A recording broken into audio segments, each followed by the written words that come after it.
I'm Miss Ye and I'm a teacher at Little Button IT. Every time I ask my students to do a composition, they do this. I don't want, it's so boring. They don't enjoy writing compositions. And you know, I can relate to that. I totally understand why. That's because they're supposed to write about realistic stories, things that are able to happen in real life, as opposed to ghost stories, fantasy with dragons and knights and princesses, and all the other kinds of stories that they want to write and read.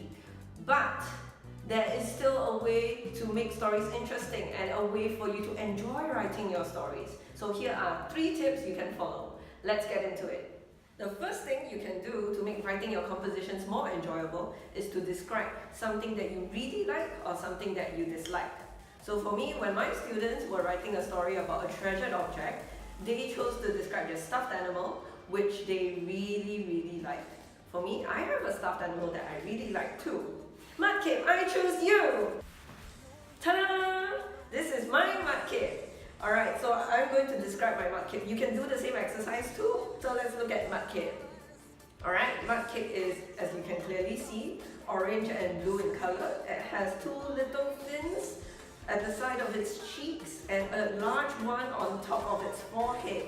What I like about Mudkip is its beautiful, large eyes that are embroidered on its face. So Mudkip really makes me feel safe and secure. So this is why Mudkip is my favorite stuffed animal. If you can include all of these descriptions in your compositions, your composition will come to life and stand out from all the others.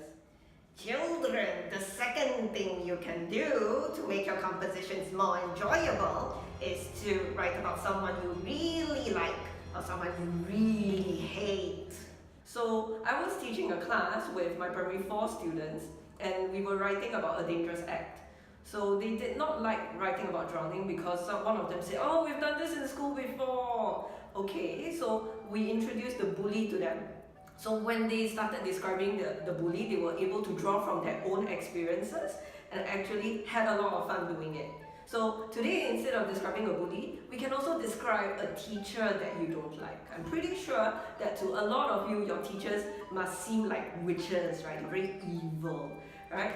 So that is why I'm in this getup. So you can also compare, right, the teacher's marker to a magic wand, right? You can say, oh, my teacher's marker, right, looked like a magic wand and it was as though she was about to cast a spell on me. You can also say, she cackled evilly,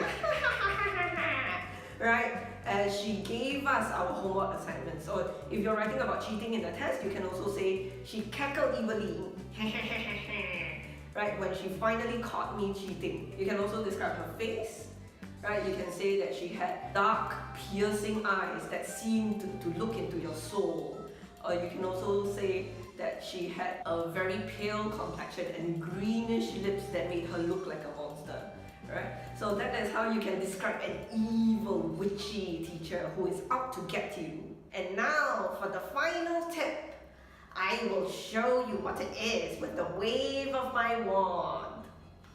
The third and final tip is to include your interest in your own compositions. So many of my students, they love sports. They are in track and field, they are in tennis, and some of them, they even swim.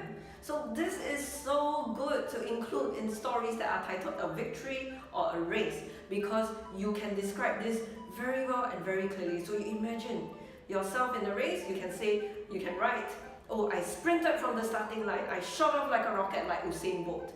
And you can also say that you were neck and neck with your rival with sweat streaming down your face. So all of this adds life to the composition and it makes it so much more interesting because you can use your own experiences in your own work. Okay, so just to recap, here are the 3 tips that are as follows.